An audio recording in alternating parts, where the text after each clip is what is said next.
ನೋಡಿ ನಾನು ಇದನ್ನೇ ಹೇಳಿದ್ದು, ಈಗ ಕೈಯಲ್ಲಿ ಹಿಡ್ಕೊಂಡಿದ್ದೀನಿ ಕ್ಯಾಮ್ರಾನ ಆರಾಮಾಗಿ, ಬಟ್ ನನ್ನ ವಾಯ್ಸ್, ನನ್ನ ಏನು ರೆಕಾರ್ಡ್ ಮಾಡ್ತಾ ಇದ್ದೀನಲ್ವ ಮಾತಾಡೋದು, ಅದು ಕಂಟಿನ್ಯೂಸ್ ಆಗಿ ತನ್ನ ಪಾಡಿಗೆ ತಾನು ಆಗ್ತಾನೇ ಇರುತ್ತೆ. Nice highway, nice mic as well as camera, nice moto vlogging setup. Wow, ಇವತ್ತು ತುಂಬ ಒಳ್ಳೆ ದಿನ ನನಗೆ. ಒಂಥರ ಖುಷಿ ಆಯಿತು ಈ ಪ್ರಾಡಕ್ಟ್ನ ಇವತ್ತು ಅನ್ಬಾಕ್ಸ್ ಮಾಡಿ. ಮೊದಲನೇದಾಗಿ ನಾನು DJI Osmo Action 6 adventure combo ತೊಗೊಂಡಿರೋದು. ಸೊ ಈ ಅಡ್ವೆಂಚರ್ ಕೊಂಬೋ ನನಗೆ 52,000 ಆಯಿತು. ಅಣ್ಣ ಇಂಡಿಕೇಟರು ಹಾಕಿಲ್ಲ, ಹಿಂದೆನೂ ನೋಡ್ತಾ ಇಲ್ಲ. ಹಾರನ್ ನೋಡಿದ್ಮೇಲೆ ಹಿಂದೆ ನೋಡ್ತಾನೆ. ಇನ್ ಕೇಸ್ ಯಾರಾದರೂ ಟ್ರಕ್ ಅವರು ಹಾರನ್ ನೋಡಿದರೆ ತುಂಬ ಸ್ಪೀಡಾಗಿ ಬಂದುಬಿಟ್ಟಿದ್ರೆ ಏನು ಮಾಡೋಕ್ಕಾಗುತ್ತೆ? ನಮ್ಮ ಬೇಜವಾಬ್ದಾರಿಯಿಂದನೇ ಅಪಾಯಗಳು ನಾವೇ ತಂದ್ಕೊಬಾರ್ದು. ಸೊ ನಮ್ಮೂರಿಂದ ಮಂತ್ರಾಲಯಕ್ಕೆ ಬರೀ 102 ಕಿಲೋಮೀಟರ್ ಇದೆ ಅಷ್ಟೇ.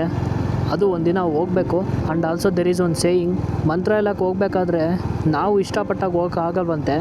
ರಾಯರು ಯಾವಾಗ ಕರೆಸ್ಕೋಬೇಕು ಅಂತಿದ್ರೆ ಆ ಟೈಮಲ್ಲಿ ನಾವು ಅಲ್ಲಿಗೆ ಹೋಗ್ತೀವಿ ಅನ್ನೋದು ಜನರ ನಂಬಿಕೆ.